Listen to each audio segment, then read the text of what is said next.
Getting back really to the basics of preventing disease through good lifestyle. So how do we stay healthy for the longest amount of time? There are 6 pillars of lifestyle medicine, and I think if you start there, that's a great foundation. There'd be much less heart disease, much less cancer, much less Alzheimer's, much less chronic disease, because the rates of chronic disease in the U.S. are staggering. Those form a good foundation for health in general. Hello, everyone, and welcome back to another episode of Wellness for Life. I'm your host, Niki Wolf, and today we're going to be diving into heart health with an inspiring guest who has over 25 years of experience in cardiology. We're going to be exploring the leading cause of death, heart disease, and how up to 90% of it can be prevented with simple lifestyle changes. 90%, crazy. So if you're ready to take charge of your health, this is the episode for you. Our guest today is Dr. Tracy Paeschke, a board-certified cardiologist and health coach with a passion for prevention. She runs a preventive cardiology practice in Monument, Colorado, and uses advanced lab testing and imaging to create personalized, holistic plans for her clients. Dr. Paeschke has dedicated her career to empowering people to prevent and reverse heart disease so they can enjoy long, fulfilling lives. Welcome, Dr. Paeschke, to the show. Thank you very much for having me. Absolutely. I'm excited to dive into this topic. I've covered, maybe about 100 episodes so far, and we really haven't ever explored this. And it is such a critical health concern condition, like you said, preventative thing. And so I think it's important to bring up this conversation of what is heart disease and what are the things that we can do to help prevent it. But before we get into that, I'd love for you to share a little bit about your background and what really inspired your shift from treating heart disease to focusing more on the prevention. Sure. Yeah. So like you said, I've been a cardiologist for over 25 years now, taking care of people when they had heart attacks and heart failure and arrhythmias. So helping them get over those catastrophic events. And then, after you do that for a long time, you realize there's this whole period of time before people have those acute events that we could maybe have done more to help them prevent the events from occurring in the first place. So that's what I decided to do, is to focus more on the prevention piece. So how do we keep people from having heart attacks and heart failure in the first place, right? And so that's why I made that pivot to more prevention. Absolutely. Now, was there anything that initially inspired you to get into this field altogether? I mean, cardiology, is that something that runs in the family? No. I just thought it was exciting, and I had a mentor in medical residency that kind of steered me that way, and it was taking care of people's hearts. It's amazing, right? And a lot of procedures and adrenaline, taking care of people when they're at their sickest and helping them through that.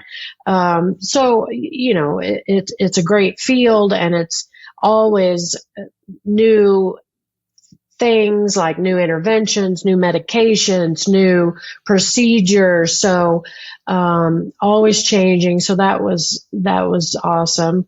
But again, my passion sort of over time evolved to be helping people stay healthy, right? Mm-hmm. So not as much taking care of them when they got sick, but helping them stay healthy. And so I would try to do that somewhat in the traditional role as a cardiologist. But, when someone comes to see you once or maybe twice a year for 30 minutes, it's hard to talk about, are they having any symptoms? Let's talk about your medications. Let's talk about any concerns. And then, oh, by the way, let's talk about your diet and your sleep and your stress and right. There's not enough time to take care of all that in the traditional setting. Absolutely. And I think maybe the willingness to, and I don't know if maybe we'll get into more prevalency of women versus men getting heart disease, but I can imagine, I just know from my own experience of if I feel anything, I've actually just been in with a cardiologist, had to wear the the monitor for a week. And so it's like anything kind of comes to the surface, I want to go and get it checked, but generally men might not necessarily take that preventative step. So it's like, how do we inspire people to go get checked, because it could be just as simple as these lifestyle and diet changes that can make a world of difference. Right. Right. And a lot of women don't realize, so heart disease is the number one killer of men and women. And a lot of women don't realize that. But heart disease kills more women than all forms of cancer combined. Yeah. So, the other part of what I do a lot of is education, right? So, because you have to know all that to know that, oh, maybe I should pay more attention to my heart, right? And what can I do to keep my heart healthy? And so that's part of the education piece. So not only educating people about the prevalence of heart disease, but what is it? What does that mean for me? And how can I keep my heart healthy? Absolutely. And I think, more recent literature and studies are showing, you see these cereals that are heart healthy cereals. And nowadays we're able to kind of debunk that. And so it's like, what truly is supportive for our heart and what can we do? And today we'll be diving into that. But, just to kind of understand this basic concept, not basic, but just what is heart disease? What are the risk factors? I'd love to kind of just set the baseline for the rest of the conversation. Sure. So heart disease is a broad sort of umbrella term, right? So I use the analogy of, think of it like your heart like a house. Okay. So we have the walls of the house, so the walls of your heart, so the structure of your heart. So there can be problems with the structure of the heart. So people can have a weak heart muscle or a thickened heart muscle, or problems with a valve, which is similar to like the door of the house, right? So you can have electrical problems with the heart. So just like the electrical problems with the house, sort of similar to the things you were feeling, that they were concerned it was an electrical thing. So that's why they had you wear the heart monitor. And then we can have problems with the plumbing, right? So like the plumbing of the house, we have plumbing in our heart. So blood vessels that get the blood to the heart muscle, and then the heart pumps the blood out to the body. So when people talk about heart disease, typically they're talking about, they think about like heart attacks, right? Because that's the thing everybody knows about. So that's a plumbing problem with the heart. So blockage inside the arteries that lie on the heart muscle and supply blood to the heart tissue, because the heart needs blood just like all your organs need blood, right? And so again, when we say heart disease, it encompasses all those things. But the things that we're going to talk about help reduce the risk of all those different things too. So it's not like you have to do one thing to keep from having a heart attack and then another thing to keep from having heart failure. It's all the same, right? Absolutely. I love the analogies. You're speaking my language. I think it makes things so much easier to understand. And even just that, minute or so, I feel like I understand it a little bit better. I think a lot of us know, okay, smoking increases the risk of heart disease. What are some of these other common risk factors? So risk factors for heart disease, sometimes it's genetic, right? So heart disease can run in families, although again, you even quoted that statistic. It's the American Heart Association estimates that 80 to 90% of heart disease is modifiable through lifestyle. So meaning the genetic part is only 10 to 20%, right? But genetic, sometimes it definitely runs in families. High cholesterol is a risk factor for heart disease. Because high cholesterol is what makes the plaque inside the arteries, the atherosclerosis. High blood pressure is a risk factor for heart disease. It causes changes in the blood vessels, again, that predispose to plaque, and it can cause thickening and weakening of the heart muscle. diabetes and even metabolic syndrome, so disruptions with insulin resistance and the way the body metabolizes sugars and uses sugars can increase risk of heart disease. And then certainly things like smoking. So those are what we call risk factors, right? But I like to even think about it before those things. So how do we not get high blood pressure and not get diabetes and not get high cholesterol, right? So that's called primordial prevention. So getting back really to the basics of preventing disease through good lifestyle is the way to prevent the high blood pressure, the high cholesterol, and the diabetes that increase the risk of heart disease, right? So even thinking about it back more. Absolutely. And I think maybe when we dive into more of those lifestyle modifications and even discuss diet, I'd love to pick your brain a little bit. And we didn't plan this ahead of time. So as much as you, are open to sharing the whole thing on cholesterol. I mean, I think there's a lot of controversy and different studies that come up, but there's a few different types of cholesterol. And so we want to focus on certain aspects of it. And so I'd love to kind of just explore that once we get to the diet area. But another thing I'd love to, you mentioned risk factors. I believe as, a woman experiences different stages of her life. So menopause, pregnancy, things change. I think that's why, I've never experienced heart issues until pregnancies. And I know I have like the mitral valve prolapse, but I've never experienced anything until both of my pregnancies. And so I've gone in with a cardiologist. They ruled everything out, but I know pregnancy can bring out vulnerabilities. But what about when it comes to menopause? Are there any other things that change with that? Yes. So regarding pregnancy, even things that you have when you're pregnant, so like gestational diabetes, preeclampsia, and eclampsia. So those are issues when you're pregnant. We know that those issues increase risk down the road. So that's something for people to be aware of. And then menopause. So before menopause, women have a protective effect from estrogen.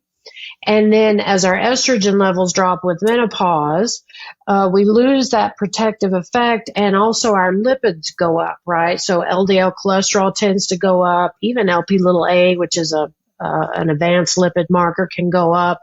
So we see changes in our lipid profile. And then we also see changes, once women go through menopause, we start collecting fat around our midsection, right? So abdominal obesity, which is a more inflammatory type of fat deposition, right? So that can increase inflammation in the body in general, right? This chronic inflammation. Absolutely. So there are several changes to be aware of.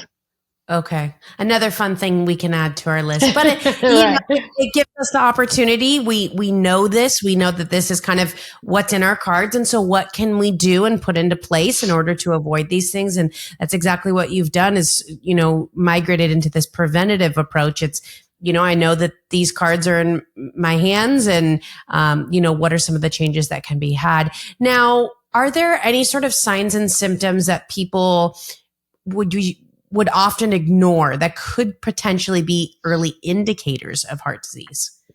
Yeah, so the classic symptoms is elephant sitting on your chest. So a lot of people think chest pain, but it's actually more pressure, right? So this elephant sitting on your chest, you can't breathe, you might break out in a cold sweat, you might have discomfort in your left arm. That's like the textbook when someone's having a heart attack, right? Now, although women still have those symptoms, women often have different types of symptoms, more GI related symptoms. So maybe nausea and, abdominal discomfort. And so you might overlook that initially, right? But I tell people it's something, if you're having a new symptom that's persistent and concerning you and you're, not able to explain it, it's always better to be safe, and call 911, or call your physician, but certainly if it's an emergency, to call 911. Absolutely. I think the elephant on your chest, really, that one stood out to me and kind of gave me a little bit of calmness, because I was feeling a lot of chest stuff, and I have a few friends who are physicians in the medical field, and they're like, it has to, generally is pretty heavy. It's not, something Right. minor, but it is good to kind of be aware of what's going on in your body and make the calls if you need to, if you feel like it's, being consistent. Now, kind of going into this prevention and lifestyle modifications, I know that there's so much that we can do. Where do we start as far as how can we prevent heart disease? Right. So I start with, right, because it's a lot, right? And you can sort of get sidetracked, but I use the pillars of lifestyle medicine as the basis. So there are 6 pillars of lifestyle medicine. And I think if you start there, that's a great foundation. Again, not only to keep your heart healthy, but to prevent Alzheimer's, to prevent cancer, to prevent diabetes, some of those risk factors even.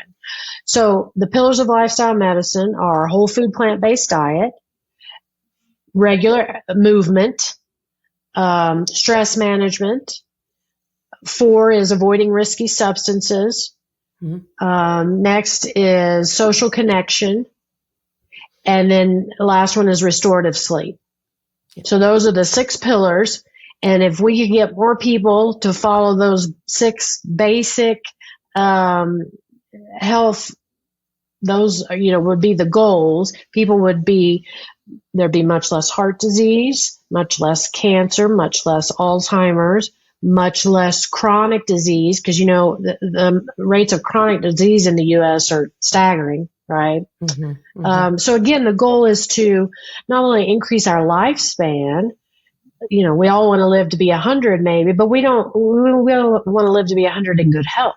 Right. So we're not only increasing our lifespan, but our health span. So how do we stay healthy for the longest amount of time?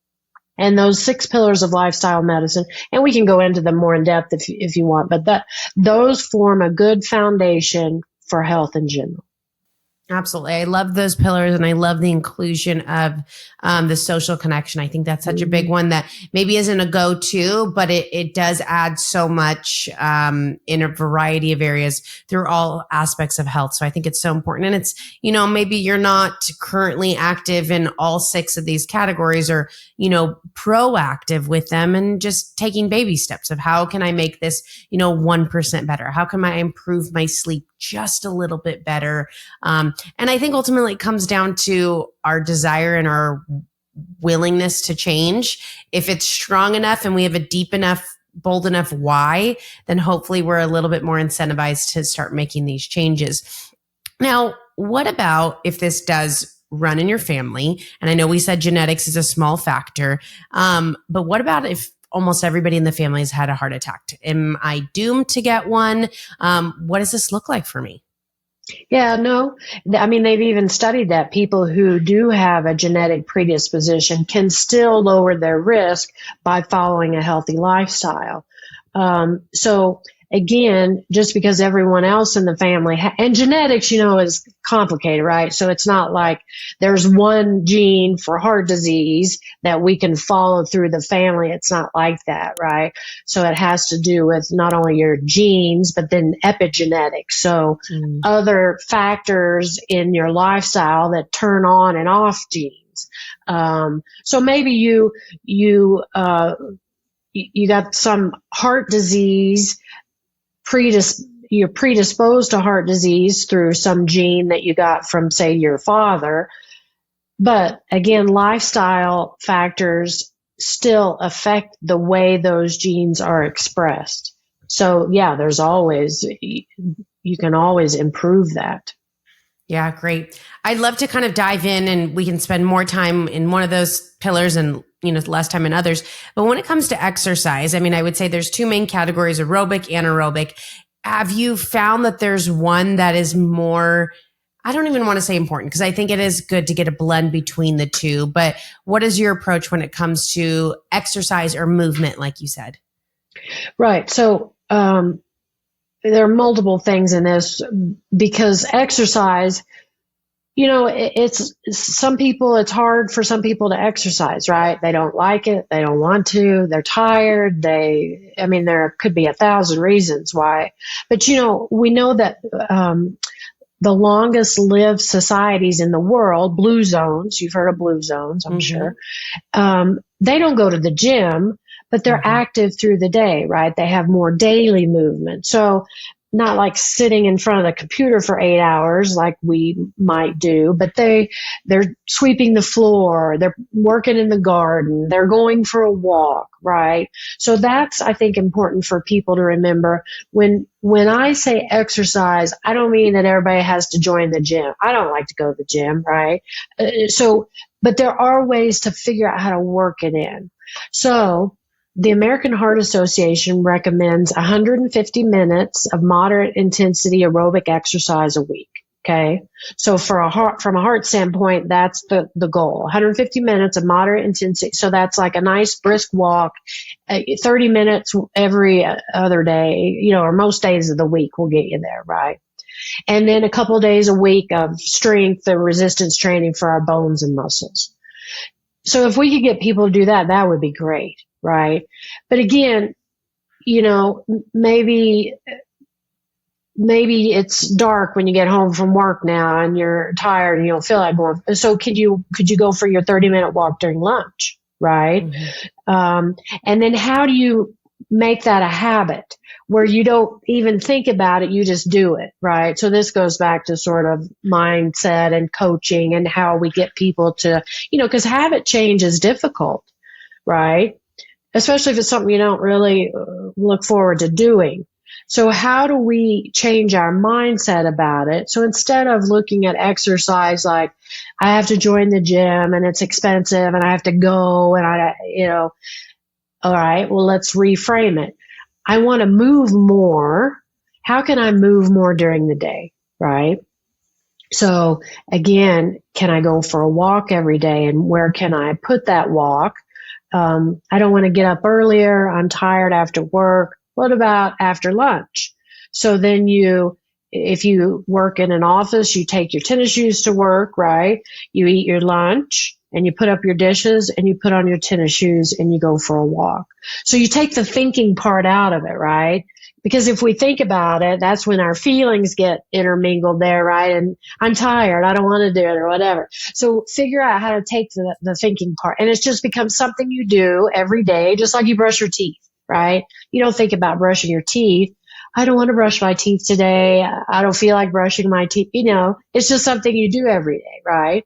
And so how to reframe it more like that. So some aerobic exercise to get our heart going, right? And then some resistance and strength training, especially for women, for our bones and muscles as we age, is important. Those are fantastic recommendations. There's a lot of people in my life and clients that, our resistance or the gym is just like the last word that they want to hear, but it is important to encourage movement. And so what can that look like? And like you said, I have a toddler. She doesn't want to brush her teeth now, but now you get to an age where it's like, okay, it's just what we do. You don't even think about it. And so I think the action happens before the motivation happens. We just have to get in the consistency and ask yourself, okay, what am I willing to do? Maybe that's parking further at the grocery store. Maybe when you get out of the car, instead of lugging this could be good for weight training, but instead of putting all the groceries on one arm, you take multiple trips back and forth. I look at now kind of doing chores and things around the house as an opportunity to just move more. And so I guess my perspective of chores, and I tend to wear like a little weighted vest, changed because I'm like, okay, this is an opportunity to increase my movement. I have a walking pad because I know, with a toddler, full dedication in the morning, and then the evenings, I'm either tired or it's dark or whatever the case is. You got to find little windows to get it in. And to your point, it doesn't have to be the gym. Maybe you want to join pickleball, or maybe it's walking the dogs around the park. It's like, how can I find these micro opportunities throughout the day to start incorporating this, you start building that consistency. It just becomes part of your routine. I think another thing too is accountability. If you are, not working from home and you're at an office, see if you can get a colleague to go on a walk with you. And so the days that you're not motivated, you now have that accountability to be like, nope, get your shoes on, let's go, So there's a variety of things that we can do, but I love your recommendations and your approaches to that. So another major top. Oh yeah. Can I add one other thing? One other thing that's important is exercise snacks, right? So maybe when you're sitting at your desk, you set your alarm every 50 minutes. And when your alarm goes off, you get up and do jumping jacks or lunges for a couple minutes, right? Because there's data that shows that even 5 minutes of exercise throughout the day can lower your blood pressure. So yeah, I can imagine that. Bits. Yeah, it's funny. I joke with my husband because he's like, when I'm working out, I don't want to do anything small throughout the day. I just want this chunk. And I'm like, right. I kind of think differently. I mean, obviously, like I like to go to my Pilates classes and play tennis, but there are times where I'll just randomly get down and I'll do some push-ups. I was doing last year this burpees challenge for 2 minutes every single day. I would do burpees for 2 minutes. And so it doesn't have to be this extensive thing. It could be these micro moments throughout the day. Maybe, you're brushing your teeth. Can you sit in against the wall, like in that chair pose? Small opportunities. So great. I'm glad you added that in. I think a big category is diet. And I'm curious on your perspective because a lot of things around the conversation of diet in regards to heart disease, I feel like has changed in the last few years. Before it was the food pyramid and, we talked about like heart healthy cereals and stuff. I know in the beginning you mentioned whole foods, plant-based diet. So I'd just be curious to kind of like unravel what that means. Sure. Right. So from a cardiac standpoint, the best diets are, more plants, less animals or animal products. So like a vegan diet, or vegetarian or the DASH diet or the Mediterranean diet. Those are all somewhat similar.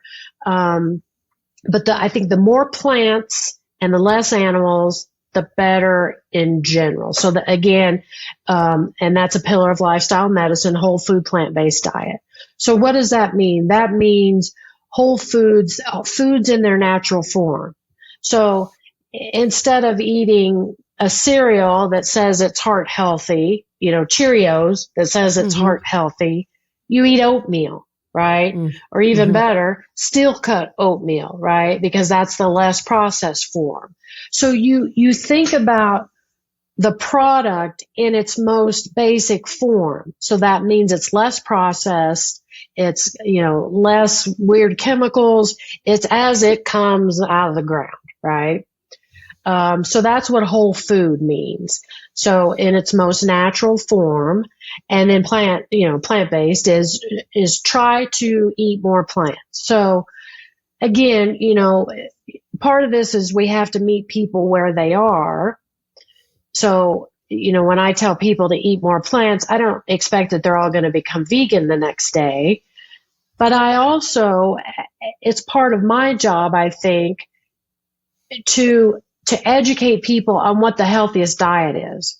Now, whether you want to eat that diet or not, that's your decision. But I've given you the data, the information based on data that of what is the best. So, for instance, the food pyramid. When the government agencies make the food pyramid, these are the same agencies that get money from big ag, and so it's tainted with all that. So if you take all that out, and you take big pharma out, and you just go back to the basics of good health. So think about how some cave person might have eaten thousands of years ago, right? So they were hunter-gatherer populations, right? They weren't eating meat every day. They were eating meat occasionally when they could kill a deer or whatever, right? But they're not eating meat 2 and 3 times a day like we do in America, right? So that's the standard American diet, the SAD diet. Lots of meat, lots of trans fat, right? You get saturated fats in meat, which can affect heart health. You get lots of calories, you get no fiber. So those are all sort of the bad parts.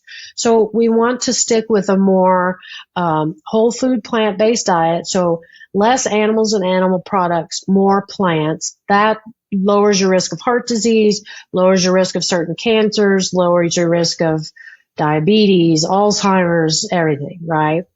So I tell people to start with a meatless Monday, right? Because again, diet is complicated. It's a social thing. What we eat is a social thing. We grew up eating certain things. We just eat that just because that's what we've always eaten, right? And sometimes we don't even think about it. So start with being more mindful about what you're eating, what you're putting in your body, right? Is this good for me?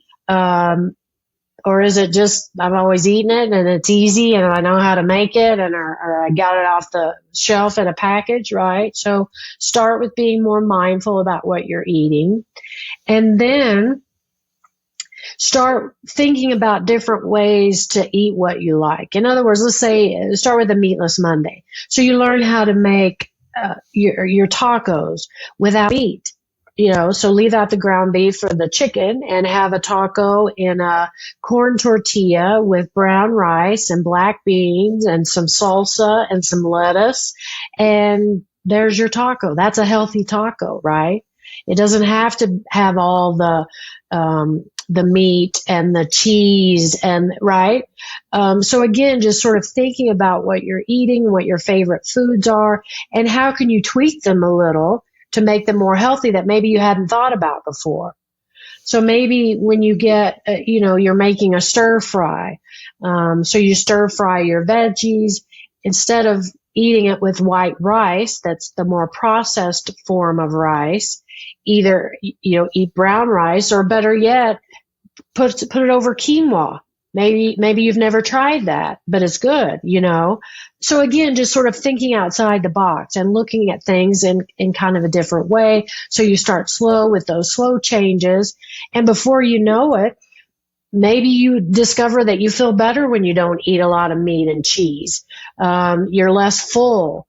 You're less bloated. Oh, well, then maybe I want to go to a couple of days. Or maybe I want to, instead of eating meat for lunch with my, turkey sandwich or whatever, and dinner with my chicken breast, maybe I want to cut out one of those meat meals. And so then you only eat meat once a day. So any change for the better is beneficial, right? So again, just kind of start where you are and think about it a little bit differently. Yeah. And I'm curious too, because there's so many different beliefs and ways of life, especially when it comes to diet. And I've been through a handful. I was raw vegan, I was vegan, I was paleo, I was this, that, and now what's very popular is the carnivore diet. And so you see the transition from like saturated fats aren't scary. And obviously you're a cardiologist, you have your education and your understanding and even like the experience of seeing diet. But I'm curious too, and just like not even a biased way, what is meat doing that is implicating or negatively affecting heart disease? Well, several things.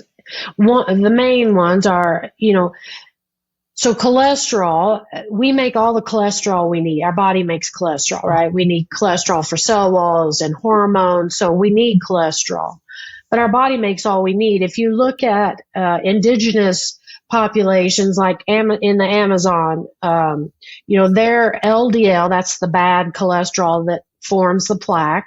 Their LDL cholesterols are around 40 to 50. Children, toddlers have LDL cholesterol around 20 and 30. So we need some LDL cholesterol, but we don't need a lot of it. And our body makes all that we need. So when we eat animals and animal products, they have cholesterol in it. So we're eating cholesterol from those products. And then the other thing it does when we eat meat, it affects our gut microbiome. So it changes people that, they've looked at this, people, meat eaters and plant eaters, their gut microbiomes are different. And when meat enters the gut, it changes. I don't know if you've heard of TMAO. So it becomes changed. Yep. Yes, to this chemical called TMAO that circulates in the body and increases inflammation in the body. So again, it's things that you may not really think about, but it's over multiple different pathways where meat has this adverse effect. And then it's also things like the standard American diet is high in animal products and saturated fat and processed foods and refined sugars, which are all bad for us. And it's lower in fiber, right? So when you're eating, because animals and animal products don't have any fiber in them, zero. So when you're eating and filling up on your huge chicken breast and your meat products, you're not eating enough fruits and vegetables and whole grains and fiber and beans and nuts and seeds. Those are the healthy things, right? And so and they think that that's one of the reasons that America, our risk of colorectal cancer has skyrocketed. They even had to lower the age where we start screening for colorectal cancer now to 45. And they think part of that reason is because we don't eat, because our diet. We eat a lot of processed foods, a lot of animal products, and no fiber. Fiber helps keep things moving through the gut. Fiber takes out calories, helps us remove calories, remove cholesterol, helps regulate blood sugar. So you get a lot of benefits. But again, if you're eating a lot of meat, you're not eating enough fiber, usually. Yeah, I think, no matter where, for our listeners, wherever you stand as far as like how much meat and animal protein you consume, I think one thing we can all take away, I think from every style and diet is that plants are incredible and they're incredibly beneficial for our health. You get the added fiber, you get, the boost in the gut microbiome, the diversity of it. I don't know if anybody can argue against the benefits of plants. And I think specifically, vegetables are, I generally try to separate, fruits and vegetables because I think they have very, very different components in there. But I think, including plant heavy or plant forward diet, I think is incredibly beneficial for you. You were kind of mentioning a little bit about testing, and I'm curious kind of going into, I guess, again, another way to determine preventative support or risk factors is, are there some sort of like blood tests that we can be getting checked to help assess our risk? Yeah. Right. So the analogy I use on this is, how we have screening for breast cancer or colorectal cancer, right? So when you reach a certain age, you're supposed to get these certain tests to look for evidence of disease so we can find it early and take care of it. Well, we do, as it stands now, the only screening for cardiovascular disease that's recommended is the standard lipid panel, right? Mm-hmm. So total cholesterol, HDL, LDL, and triglycerides. Most people are familiar with that. So that's just like the tip of the iceberg, right? That's fine for population, again, even though heart disease is the number one killer of men and women, that's it. That's the only thing that is recommended that your insurance will pay for and that your doctors tell you to get. So the other things that are important, I group them into labs and imaging, right? So the labs that are important, so we know that cardiovascular disease, it's two parts. It's the cholesterol and it's inflammation, right? So people can have high cholesterol, but no plaque because they have low inflammation, or vice versa, right? They can have low cholesterol, but maybe they have something like rheumatoid arthritis that increases chronic inflammation, and they're at increased risk for cardiovascular disease. So it's these two parts. So then we need to look at both parts, right? So we need to look at the cholesterol part. So it's not just the standard lipid panel, but it's things like, it's an advanced lipid panel. So things like ApoB, which is a more direct measure of the bad cholesterol. It's things like Lp(a), which is a particle that is genetically transmitted, often in those families that have a lot of heart disease. They'll have elevated Lp(a) if we look. European guidelines recommend that everyone have an Lp(a) checked at least once in their lifetime. U.S. guidelines don't say that yet. They likely will change, but go ahead and get it now. You'd be ahead of the curve, right? Then there are things like what's called an NMR, or a lipid a profile. So we know that all LDLs aren't the same. Some people have what we call big fluffy LDLs that are less atherogenic, and some people have small dense LDL particles that are more atherogenic. So we can actually look at someone's LDL and break that down. Because again, it's not just the LDL, but what kind of particles, to get a more personalized risk profile for yourself, right?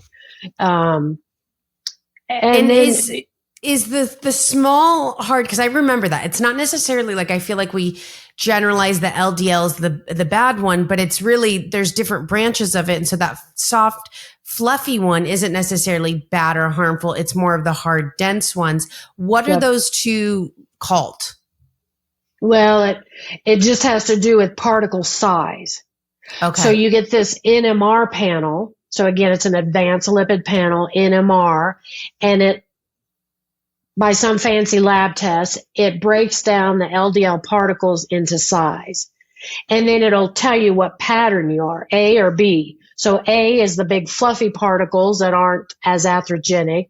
Pattern B is the small, sticky, dense particles, the bad Got it. pattern. Okay, perfect. The A and the B. Yeah, I remember hearing about that. Yep. Because there are some people that technically have high cholesterol, but you got to kind of like dig deeper of what that is. Right. And I feel like that's like a lot of like TSH and thyroid tests. It's like, just because you have a high TSH or low TSH, you got to look at the rest of it. And so I think that's where, Right. Functional, labs really do a deeper test with that. So then those are the labs. And as far as like imaging tests, well, let's go back to the labs, because then the other thing are the inflammatory markers, right? Great. So we can look at things like CRP, which measures chronic inflammation in the body. So people hear a lot about inflammation these days, right?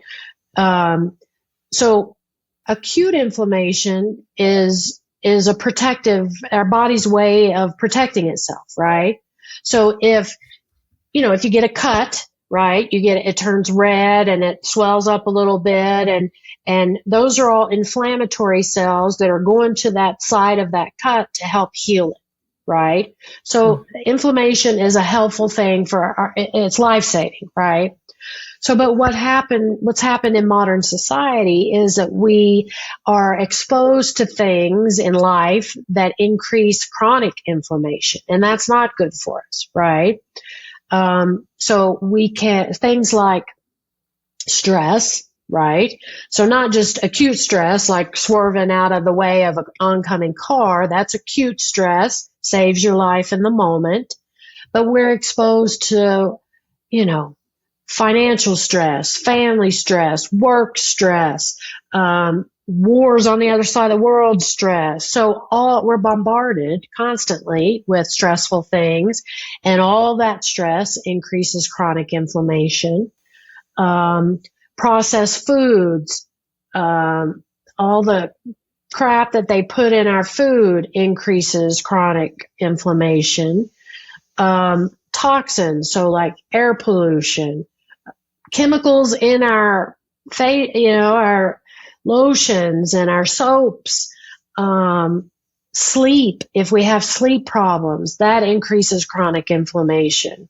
So sleep apnea, sleep disordered breathing, again, that's sort of the common denominator for a lot of things. But again, as it relates to cardiovascular disease, it's not just cholesterol, but it's also this inflammation piece. So inflammation, we can measure it by things like CRP. So that's a measurement of, it's a simple blood test that measures chronic inflammation in the body. And then we can even drill down a little more, like to look at inflammation in plaque. So things like myeloperoxidase and plaque 2 test, it's called. So these are, again, advanced labs that give us a glimpse into what's going on inside plaque even. And so again, it helps us look at this personalized risk for you. So it goes beyond your standard lipid panel. It drills down into these, and the thyroid analogy is good. You know, it's not just the TSH, but it's all the other things. And looking at it more from a functional medicine standpoint beyond the standard stuff to what's going on with these different markers. And then we get all that data along with imaging. So I try to get everybody to do some form of cardiovascular imaging. So there are different ways we can do this. Everywhere, we could start. The simplest test is to do a CIMT. So it's where they do a quick ultrasound of the carotid arteries to look for plaque or thickening of the carotid. We know that increased carotid plaque is associated with increased plaque in the heart arteries, and increased thickness of the carotid artery is associated with cardiovascular disease. The downside is it's not directly imaging the coronary artery, so it's sort of a surrogate marker. But again, it's an easy test to do. Insurance isn't going to pay for it for screening, but it's about $150, no radiation exposure, quick ultrasound. You can usually get that done pretty easily. Then the next step up on imaging is called a CT calcium score. So a calcium score, a CAC, you may have heard of this. So again, insurance doesn't pay for it. Costs about $100. You can usually find these anywhere, or, most major cities will let you go to get a CAC. It's a quick test to do. You do get a little radiation exposure, no contrast, and it gives you a calcium score. So the computer, basically, they take a picture of your heart, and the computer generates a calcium score. And we know that, so a normal calcium score is 0. So any calcium in your arteries is abnormal, but your risk goes up as your calcium score goes up. So it starts to bump a little around 100, and then even more around 300 and 400, and increases as your score goes up. So that's a great test to get. The downside with that one is it doesn't measure, it's only measuring hard calcified plaque. So again, going back to, there are different types of plaque. Just like there are different types of cholesterol, there are different types of plaque. There's hard calcified plaque, and that's what the calcium score picks up. That's actually the most stable kind of plaque because it's calcified. The worst kind of plaque to have is soft, vulnerable, unstable plaque. So soft plaque. Okay. So you could have a calcium score of 0, but still have a significant amount of soft plaque that's going to be missed by the CAC test. So the best way to look at that kind of plaque is to do what's called a CCTA. So a CT of the coronary arteries. So now you're getting a little more advanced. Like in, most places you need a doctor's order to get a CCTA. And again, if it's purely for screening, your insurance isn't going to pay for it. But the test is available, and you can get it, and you can find one. Some states, like I'm based in Colorado, there are some imaging centers where the person can go on a website and order it themselves. They don't have to have the gatekeeper of the physician ordering it, right? So that gives us great 3-dimensional pictures of the inside of your coronary arteries. We can see how much plaque you have, what percent blockage you have, where it is in your coronary artery tree, and then also what kind of plaque. So the best way to look at what kind of plaque, the CCTA can do it a little bit, but the best way to do the plaque analysis is adding on what we call Clearly. So it's an AI software plaque analysis. So it takes the CCTA pictures, runs it through the computer and the AI software package, and it lays out these beautiful maps of your coronary arteries with the plaque. It color codes it. So hard plaque is blue, soft plaque is yellow, and the very concerning inflamed plaque is red. So there's nothing like seeing your coronary artery laid out there to let you know what you have, right? So again, the beauty of it is we take all that data, your lipids, your inflammatory markers, your imaging, and I can review all that. And based on that data, I can tell you, however it lays out, come up with a personalized risk assessment and plan, right?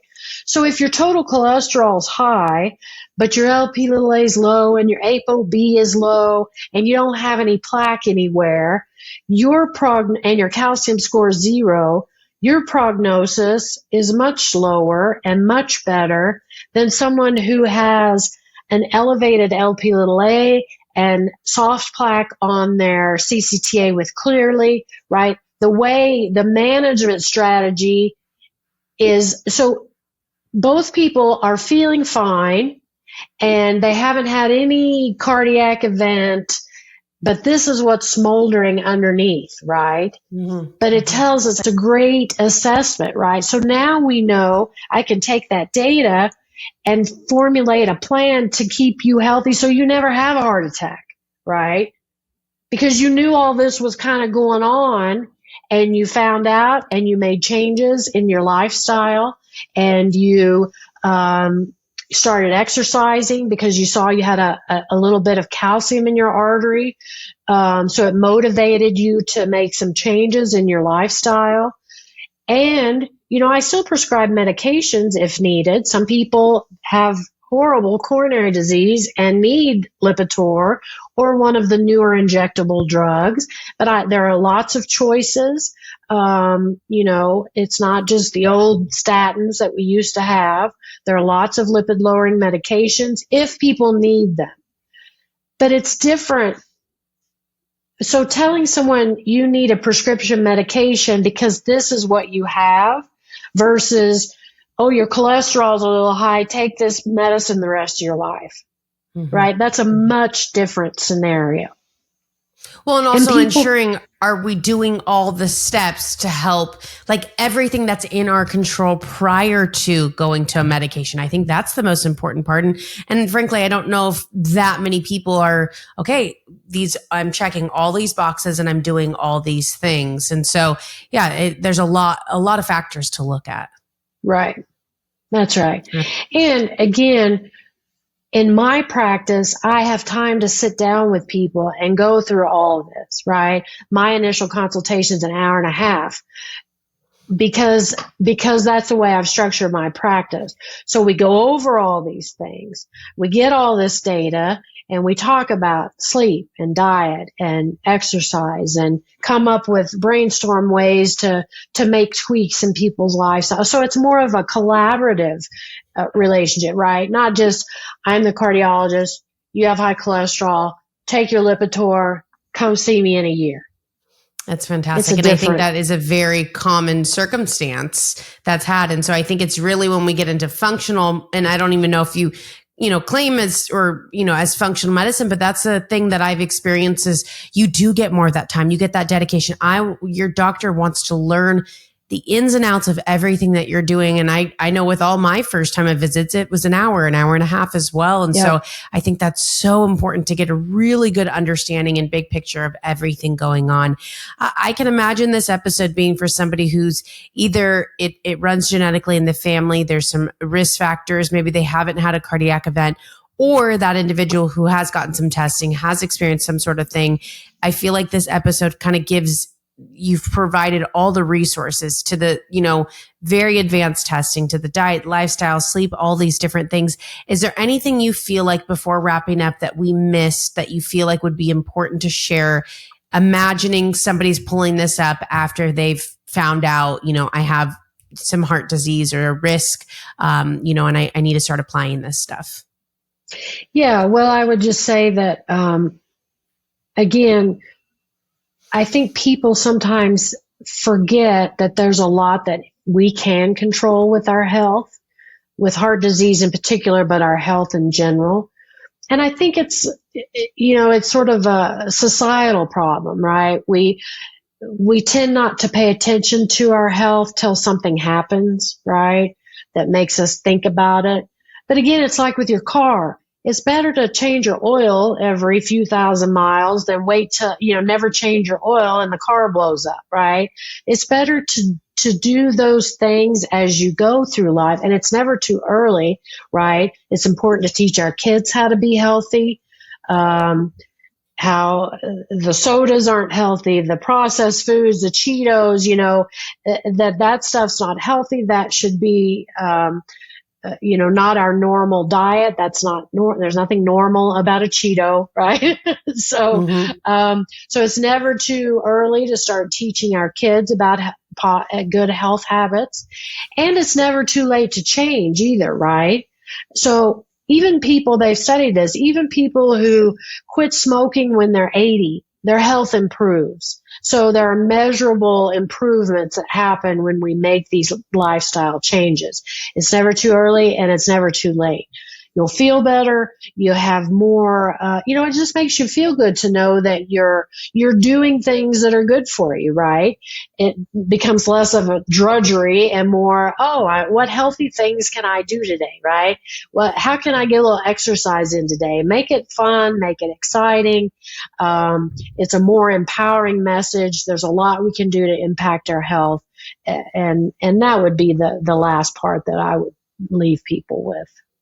Yeah. And I think generally when you start implementing, one or two habits and you start feeling the change, it motivates you to want to do more healthy habits. Yeah. You start feeling better. And so you don't have to go all in. I mean, if you want to, go for it, but start with one or two things that you feel like realistically you can start incorporating. Maybe you're not ready to change your diet, but you're willing to walk a little bit further, take the dog around the block, or do a pickleball. Eventually you're going to start feeling good, or weight shedding off, and you have more energy, and you're like, okay, maybe I'm a little bit more open to diet changes. So it doesn't have to be overwhelming from the very beginning, but start picking, a few different things that we can apply. And you'll start seeing that motivation to change continue to grow. Tracy, this was an incredibly valuable episode. For those listening that want to learn more about you and the work that you do, where can they find you? Best place is my website, www.hearthealth.care. And maybe we can include that in the show notes. But I offer a free 30-minute health consultation. So people can click that button on the website and that'll connect you to me. Just to kind of review things, and how I structure my practice.